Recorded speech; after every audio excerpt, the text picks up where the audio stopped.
mensagem do Emmanuel sobre o livro, ela foi publicada na revista Reformador em fevereiro de 1979. Também vocês conseguem na internet baixar o teor dessa mensagem que ele fala sobre esse livro.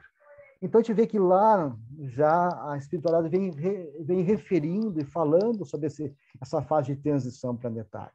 O próprio Emmanuel, no livro o Caminho da Luz, Sage Bittencourt Sampaio, falando sobre Apocalipse. E agora, né, mais nesses últimos anos, a gente tem essa série da obra Transição Planetária, do Manuel Filomeno de Miranda, que ele aprofunda esse tema, falando e aprofundando essas questões. Então, estamos nesse processo de transição de um mundo de prova e de expiação para o mundo de regeneração. O que é transição? Transição é passagem, né? Passar de uma fase para outra. Transição de um lugar para o outro. Então, estamos de um processo de transição que está acontecendo. Tu fez agora que eu não... E que esse acontecimento ele tem períodos em que ele é mais intenso e menos intenso, como previa o próprio Apocalipse.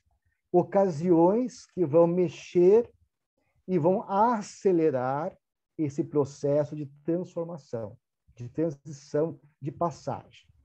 Todos vão passar por isso. Passagem é uma coisa obrigatória, temos que transitar por esse momento. Mas podemos transitar de várias maneiras, né? Vamos passar igual. Como vamos passar, vai depender de cada um de nós, conforme a nossa estrutura, a nossa capacidade de entendimento, a nossa evolução espiritual, a nossa fé, os valores que nós trazemos em nossas almas. Mas é um processo que envolve toda a coletividade, toda a humanidade. E quando nós falamos em passagem, né, e isso me remete aos ritos de passagem, que nós também enfrentamos durante nossa vida material, desde o nascimento até a morte física. Nós temos uma passagem da vida material, do início da vida material até a morte. É uma passagem só. Mas que no decorrer dessa passagem, nós passamos por momentos mais significativos e mais marcantes para o nosso psiquismo, para a nossa individualidade. E esses momentos mais marcantes, mais significativos, que têm um processo mais transformador, nós vamos chamar de ritos de passagens. Esses ritos de passagens existem em todas as culturas, né? Nas culturas indígenas, eles têm coisas que demarcam muito bem a passagem da adolescência para a vida adulta, através de vários rituais, né, conforme o tipo de cultura indígena.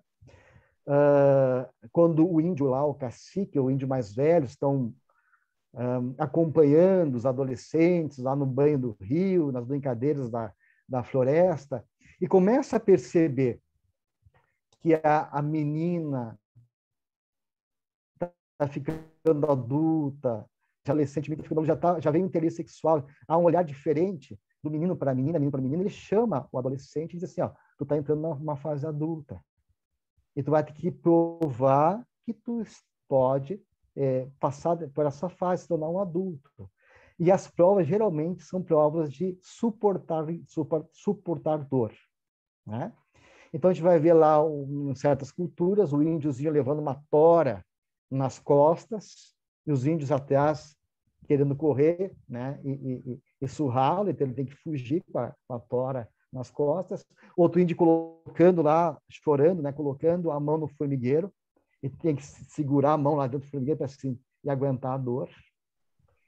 E eu vi aqui um documentário aqui no Brasil de um índiozinho que ia casar, né? Ele passou pelo rito de passagem, muito interessante. As meninas não puderam filmar, foi proibida, ficou retido com as índias velhas numa oca lá, e ficou proibido de chegar a rito de passagem dela, mas os meninos eles permitiram filmar.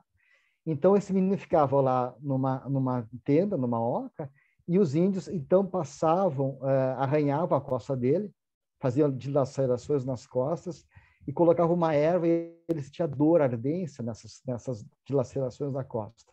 Isso por vários dias. E os índios, então, chegaram no formigueiro, que tem uma formiga que tem uma mordida muito dolorosa, e botaram uma planta muito interessante, que as formigas, elas desmaiaram, ficaram sedadas. E os próprios tinham medo de pegar as formigas, eles foram catando as formigas bem rapidamente, antes de elas acordarem, e fizeram uma luva tensada de palmeiras, uma luva quadrada, e colocaram um monte de formiguinhas dentro dessa luva, assim, com a parte de fora, mas a cabecinha para dentro da luva. E no dia do casamento, ele teve que vestir as luvas, aquelas luvas quadradas, com as formigas todas mordendo a mão e o braço. E ele com um cocar lindo até o chão. E ele balançava os braços como se estivesse dançando, ia em direção a ela e voltava, né? A dizer para ela, olha, eu já sou homem, eu já tenho capacidade de enfrentar os perigos, eu tenho coragem, eu já sou uma pessoa adulta. Então, os ritos de passagem, eles atestam a nossa capacidade de suportar as adversidades, de enfrentar as dificuldades e de lidar com elas, de não fugir dos testemunhos que nós temos que enfrentar. Na nossa cultura ocidental, nós temos também os nossos ritos de passagem. O nosso nascimento já é um rito de passagem, né? Despertar para a vida material, isso já é um rito de passagem. O primeiro dia na escola, a criança, quando vai o primeiro dia na escola, pequenininha, e tem aquela ansiedade de separação, porque ele perde o contato visual com o pai, com a mãe, e ele fica com medo. Aí ele chora, então o pai tem que estar ali, a mãe ali pertinho, para mostrar, olha, eu estou aqui. Então, esse medo da separação, porque há uma fronteira da criança, que a criança vai se perder, né? Vai se desvincular do pai, da mãe, isso gera insegurança na criança.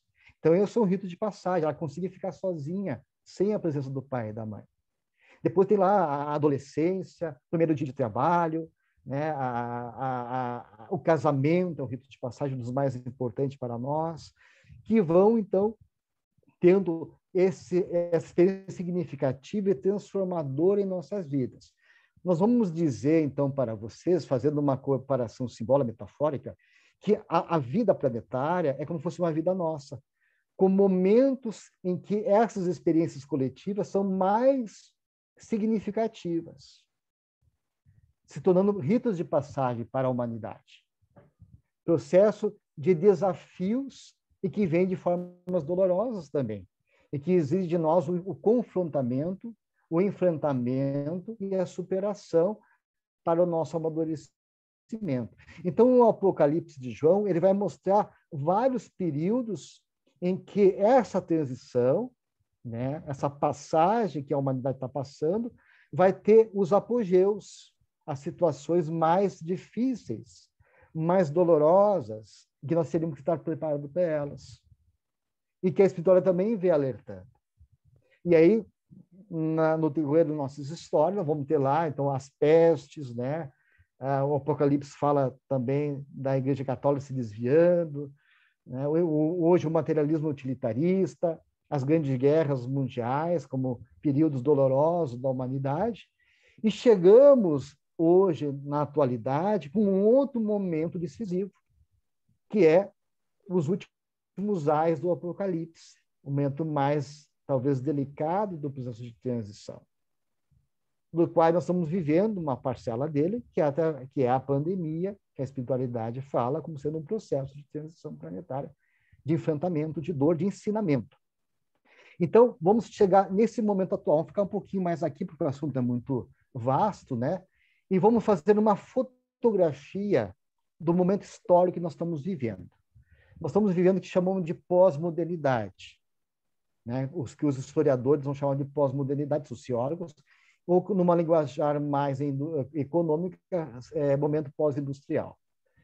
E cada momento da nossa história, ele tem algumas características que vai influenciar a cultura, a forma de relação nossa com a vida, com as pessoas, e também uma sintomatologia, que é feito um diagnóstico do momento que nós estamos vivendo. E analisando a pós-modernidade, pegando alguns sociólogos, eu gosto muito do Bauman, que é um sociólogo polonês, desencarnado recentemente, alguns anos atrás, que escreveu vários livros que ele prefere chamar de modernidade líquida, em vez de pós-modernidade, que ele vai dizer, então, que é uma sociedade que perdeu as referências, uma sociedade líquida, né? Tudo está derretido, as coisas da modernidade se perderam, né? O que nós acreditávamos, os valores, só que isso não foi substituído por mais nada, gerando um sentimento de estarmos à deriva, de estarmos perdidos. Antigamente nós tínhamos a questão da moral, da religião, da fé, dos valores, do fio de bigode. E isso tudo foi trocado por um discurso de liberdade, e a liberdade ela foi transferida como sendo a possibilidade de adquirir coisas materiais, para uma visão de consumo. Ser livre é aquele que pode gastar e consumir mais. Então, a característica da pós-modernidade ela é caracterizada pela essa falta de valores, de sustentação, né? Essa coisa líquida que Bauman fala, a falta de uma base sólida, que dê consistência. Então, tudo é superficial, as relações são superficiais, hoje fiquei, não fiquei. Falta profundidade, hoje em dia, nas relações humanas. O materialismo utilitarista, a sociedade de consumo, né? Porque a pós-modernidade começa após a Segunda Guerra Mundial, em que a indústria bélica chama a mulher para a força de trabalho, porque os homens estão na guerra. Há um avanço da indústria e começam os avanços tecnológicos, começa a televisão, a rádio, a venda de que ser feliz, ser livre é quem tem a televisão, naquela época, né? As modernidades da casa, hoje é o celular, o computador, e tudo feito para durar pouco, porque tudo é descartável, não só as relações, as coisas que a gente usa, porque tem que estar sempre consumindo, renovando. Hoje o celular, outro mais moderno e assim por diante. Então, é a questão do materialismo utilitarista, o niilismo, né, que é a descrença, o vazio existencial, o hedonismo, que é o prazer pelo prazer. Hoje se vende de tu viver a vida local de maneira intensa, né? De ter prazer intensamente, aí também as drogas para intensificar o prazer. Então, é essa sociedade que nós estamos vivendo. E também o predomínio do hiperreal sobre a realidade. O que é o hiperreal? Que a imagem vale mais do que a realidade. Então, se vende a imagem. Dentro da evolução filogenética, cada animal ele tem um tipo de função sensorial que se desenvolveu mais. Né? A gente vai ver que os animais, tipo o cachorro, têm uma audição muito melhor do que nós, consegue ouvir frequências, né, de sons que a gente não consegue ouvir. Alguns conseguem enxergar outras cores. E nós, seres humanos, nas nossas sensações, na nossa capacidade sensitiva, que nós desenvolvemos mais foi a visão. Então, nós retemos muito aquilo que nós olhamos. O olhar, a imagem nos seduz. E isso é usado pela mídia, né? Nas propagandas. Então, lá põe uma pessoa fumando um cigarro num iate maravilhoso, tu não tem o cigarro, não tem o iate, não tem aquele status que é vendido, mas aí tu usa o cigarro como uma maneira de relacionar a imagem do status com o cigarro. Isso foi muito usado na mídia, né? O hiperreal. E a gente vê isso muito hoje também nos jogos de computação, nas questões da internet, né? A gente vive uma realidade paralela, colocamos o selfie, vendemos uma imagem que não é verdadeira, as pessoas querem mostrar o que não são, vivemos de aparências e criamos e vende uma sensação, e a mídia vende coisas que como se nós perdêssemos a nossa, como é que eu vou dizer, a nossa individualidade, né? Tudo se tornou um mundo promíscuo. Então, a gente vê lá a revista Caras, revelando a vida das pessoas, né? Muitas vezes uma vida destacada, muitas vezes que não é real. Vemos ali o Big Brother, né? Os programas, as pessoas se mostrando ali, tendo relações. Isso a gente vê na rua também, as pessoas tendo relação na praça, urinando na rua, nas calçadas. Então, se perdeu a vergonha, está tudo muito próximo, promíscuo, né? E isso vai gerar essa imagem do hiperreal, o que a imagem nos vende, ela seduz. A imagem seduz mais do que a realidade. Então, isso que a Joana de Ângeles vai dizer que o hiperreal, a imagem, ela vai gerar um misto de sedução e de frustração. Por quê? Porque aquilo, eu invejo, eu quero aquilo que é me vendido, eu quero aquilo que a imagem me mostra, mas quando eu venho para a realidade, aquilo não é verdadeiro. Então, ao mesmo tempo que a imagem me seduz, ela me frustra, que eu volto para a realidade. Então, todo esse sintoma da pós-modernidade, niilismo, hedonismo, materialismo utilitarista, a falta de valores, a liberdade deslocada para o consumismo, o hiperreal, mais importante do que o real, vai gerar uma sociedade que se sente desamparada, um vazio existencial, e vai gerar o que nós chamamos de década da depressão e da ansiedade. Tá? Então, a pós-modernidade é isso. Uma sociedade que o egoísmo ele é enorme, o individualismo prepondera sobre o coletivo, e isso é a doença. É a doença da sociedade moderna. Estamos doentes. Doentes devido ao egoísmo exacerbado, individualismo exacerbado, sem valores concretos que nos dêem uma sustentação. Então, os medos são maiores, porque a gente se apega daí para enfrentar o medo das coisas materiais, mais levantar a parede, proteger a casa com um sistema de defesa. Nunca se investiu tanto em defesas, né, eletrônicas hoje em dia. Eu quero ter um plano de saúde, porque faltam os valores espirituais que nos dão coragem e resiliência. Então, a gente vai buscar esses valores na matéria que não tem condições de nos oferecer essa base de segurança. Então, a sociedade está muito insegura. Esse tipo de abandono, ele também ele perpassa nossas crianças que se sentem abandonadas, não tem diálogo na casa. A gente vê as crianças deprimidas, com medos, com ansiedade, desde pequenininhos. Então, é uma sociedade que está moralmente, psiquicamente desorganizada, pelo exacerbamento do egoísmo humano. Então, nós estamos numa fase de transição decisiva para o processo evolutivo do nosso planeta. E aí a espiritualidade ela vem chacoalhar essa pós-modernidade, alertar o ser humano para retomar o caminho que ele se afastou, de olhar para dentro de si, de buscar os valores espirituais que ficaram de lado. E aí vamos ver novamente a presença do governo oculto. Porque Deus é tão bom, mas tão bom, pessoal, que quando a gente sai do caminho, ele dá uma dor para a gente voltar para o caminho, ó, né? Nos empurrar de volta para o caminho certo. Então, a pandemia, esse momento, ele nos chega como um chacoalhar, como um desafio para essa coletividade pós-moderna, egoísta, que se mostra não preparada para lidar com coisas coletivas. Porque a pandemia é um problema, é uma situação coletiva. E questões coletivas, a gente só consegue resolver de forma coletiva. E o que a pandemia mostrou? Que a gente não se entende. Um fala uma coisa, outro fala outra. A disputa, coisas bobas, pessoas se disputando, guerreando, né? Os países mais ricos se fechando, querendo vacina para si, e não mandando vacina para os países do terceiro mundo, mas não adiantou, lá no terceiro mundo veio um vírus mais modificado, e já aí passou primeiro mundo, porque a gente não pode se fechar. Então, a pandemia está dizendo assim, olha, está dizendo assim, conversem, se entendam, se unam, sejam fraternos, resolvam os problemas através do diálogo. Mas aí a pandemia nos mostrou quanto nosso egoísmo, nosso isolamento nos adoece e nos dificulta a gente avançar.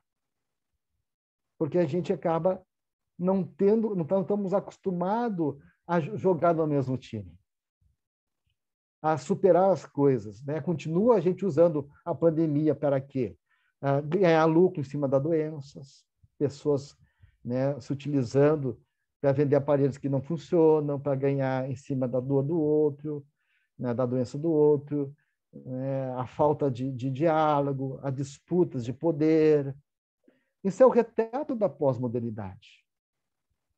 Então, a pandemia ela escancarou os sintomas da doença na sociedade moderna, exigindo uma reflexão que nós estamos fazendo com o nosso mundo, com o nosso ambiente, com a natureza, até que ponto vai, né, a exacerbação do nosso orgulho, nosso egoísmo, que está matando, né, o nosso planeta, até onde vai a nossa dificuldade de diálogo, de fraternidade.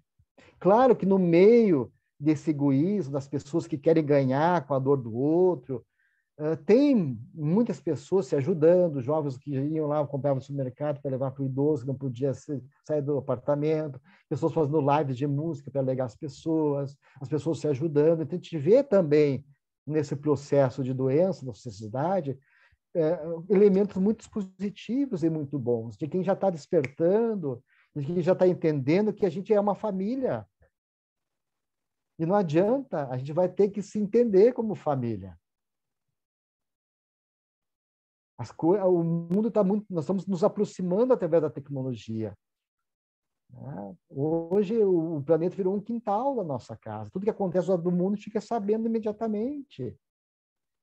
As coisas lá, a questão da Ucrânia e da Rússia não é o problema da Ucrânia e da Rússia, é o problema de todos nós. Vai impactar a economia mundial, vai impactar a vida de todos nós, vai chegar até a todos nós. Ninguém vai ficar isento do que acontece na Europa.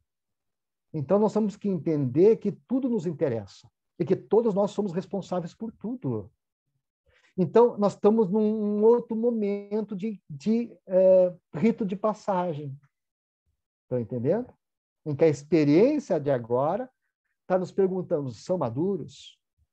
Já podem se tornar adultos espirituais? Como é que vocês estão enfrentando essa situação? Olhem para dentro de vocês. Avaliem a postura infantil de vocês.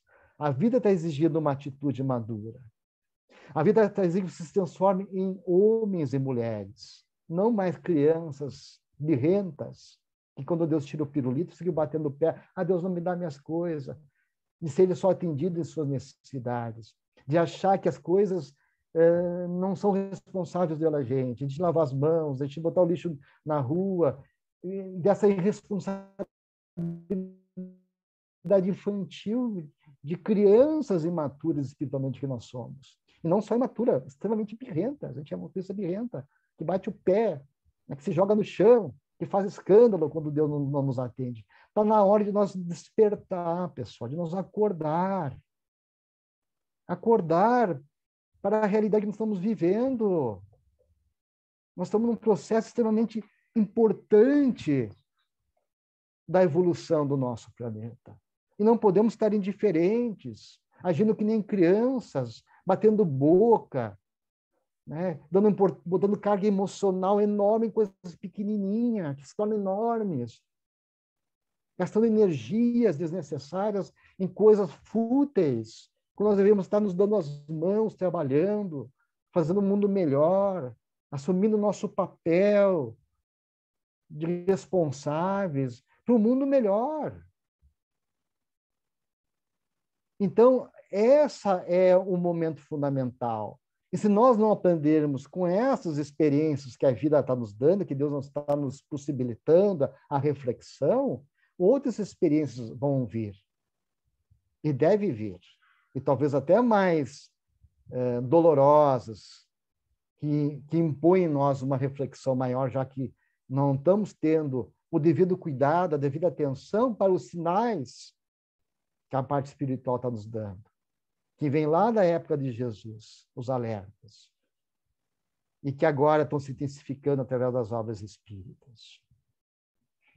Então, é um momento de nós fazermos uma pausa reflexiva e olhar o nosso mundo. Como é que eu enxergo, então, esse momento que nós estamos vivendo agora, de transição do mundo de prova, de expiação, do mundo de regeneração? Eu enxergo como oportunidade. Uma grande oportunidade de nós fazermos a diferença. É um momento belíssimo. Feliz de quem está aqui nesse momento e poder ser o trabalhador da última hora.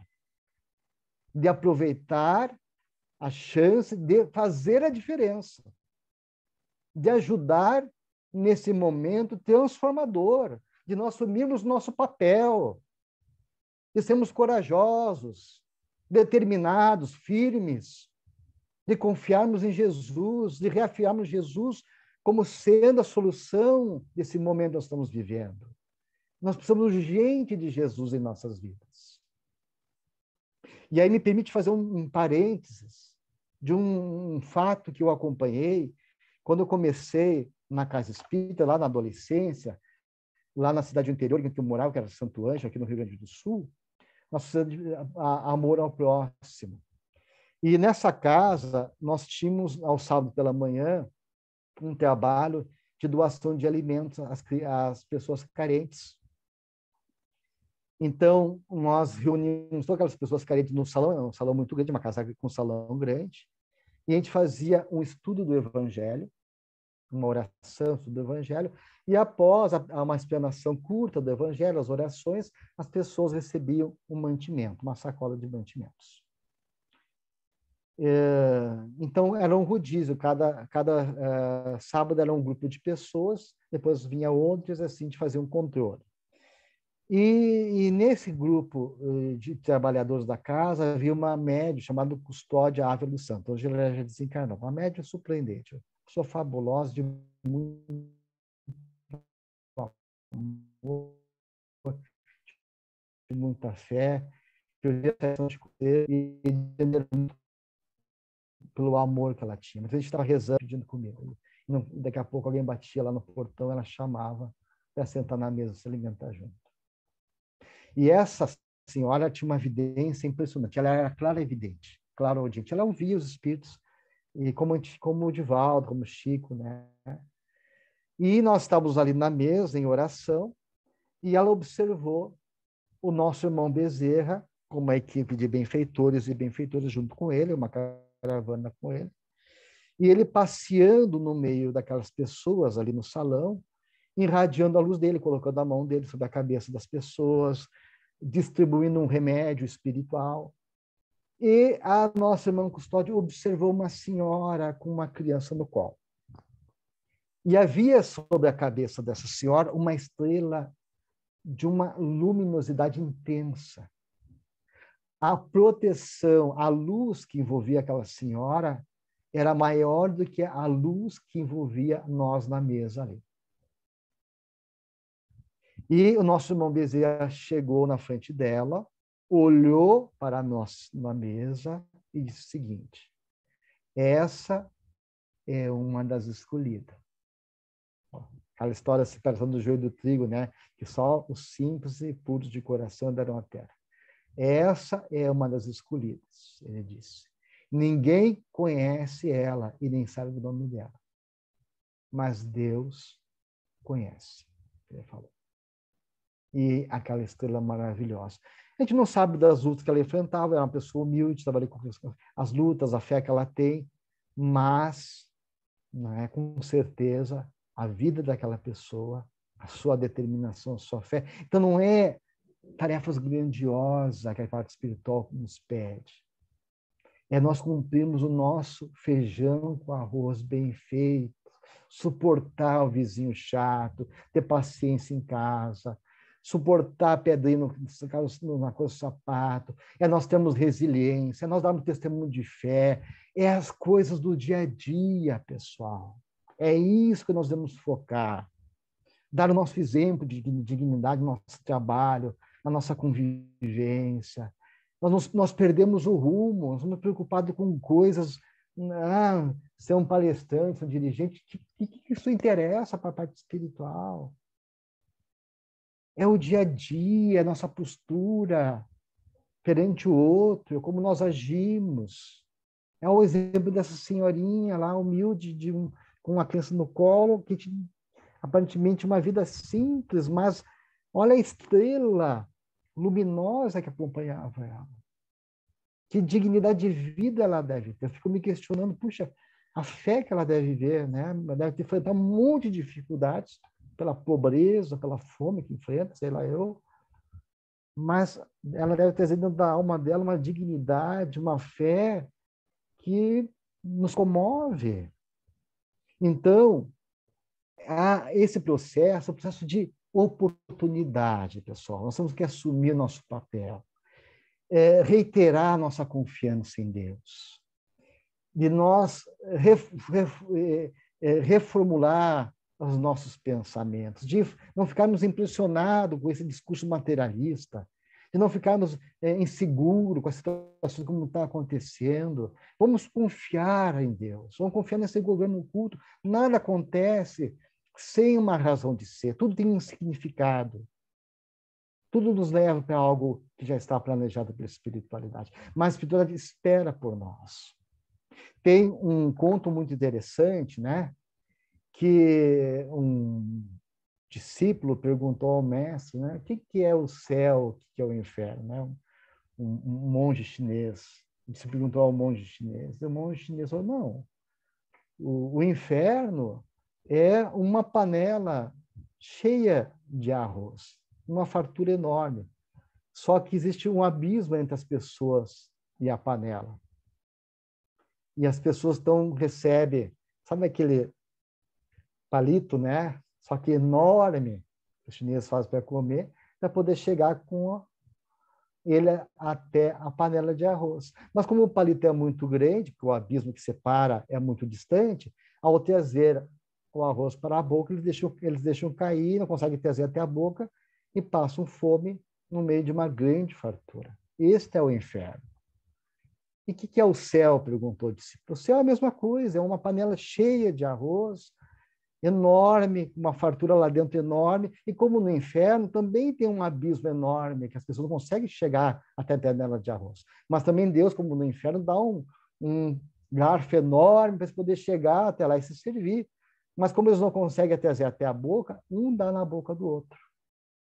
E eles conseguem, então, viver em plena fartura, em grande felicidade. Então, a fraternidade, né, a convivência, essa é a grande lição que nós estamos vivendo agora. E essa é a nossa grande oportunidade. E lembrando dos ritos de passagem que nós estamos comentando aqui, uma tribo indígena americanas, eles têm um rito de passagem muito interessante, que quando a criança começa a ficar adolescente, e começa a anoitecer, o pai veda os olhos daquela criança, quando começa a escurecer, e ele é levado pelo pai, e é proibido a criança relatar essa experiência depois, né? Não pode comentar com mais ninguém. É uma experiência pessoal, mas que todos passam. E o pai, então, pega esse adolescente e leva para algum local, ou da floresta, ou numa árvore, numa montanha, numa pedra, e escolhe um local para aquele adolescente ficar. E ele vai ter que passar a noite naquele local que o pai escolheu, sem tirar a venda.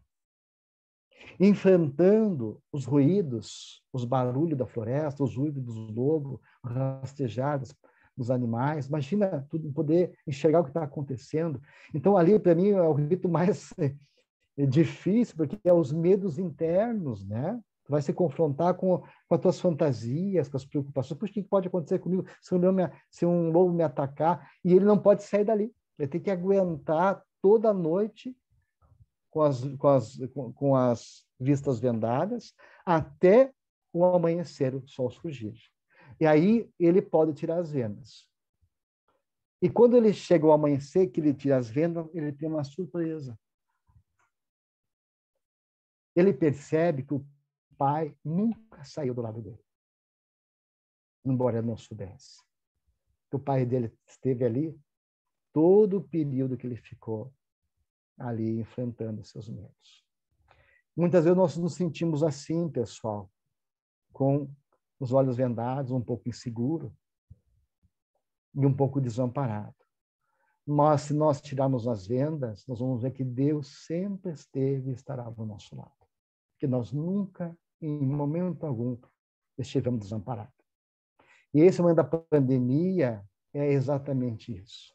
Nós nunca tivemos tão amparados como nos momentos de agora. E essa situação que estamos vivendo é um momento necessário e favorável ao nosso processo evolutivo. É a grande oportunidade que nós devemos aproveitar, para que coisas melhores adiante venham e nós possamos merecer elas. Diz a espiritualidade que essa é uma das últimas oportunidades reencarnatórias nossas. A fila lá em cima está muito grande. Não sei se a gente vai conseguir entrar na fila e voltar de novo, antes do processo de transição. Então, temos que aproveitar ao máximo os minutos que nós nos encontramos, né? Com coragem, com otimismo, com confiança. Confiando sempre na espiritualidade, nesse governo oculto, que nos acompanha desde o processo da formação do nosso planeta, com Jesus, do seu coração magnânimo, na formação do nosso planeta, acompanhando a evolução do nosso planeta, recebendo nós, nos ajudando no nosso processo, mas também esperando por nós a nossa decisão. Eu vou, então, encerrar por aqui, né, a nossa pequena conversa, explanaçãozinha aqui, e abrir, Ramon, para a gente debater, que as coisas mais interessantes são, muitas vezes, né, as reflexões suscitadas pela opinião dos demais, pelas perguntas. Doutor Gilson, nós vamos, então, encerrar a gravação para dar continuidade, então, ao nosso bate-papo e agradecer ao senhor, já que vai ficar gravado, né? Para as pessoas que assistirem a Me chama de gravação. senhor, me sinto tão velho, Ramon. Com todo respeito. Me chama de você, né? Que é isso. Agradecer a você, então, encerrar a gravação para a gente continuar. Muito obrigado.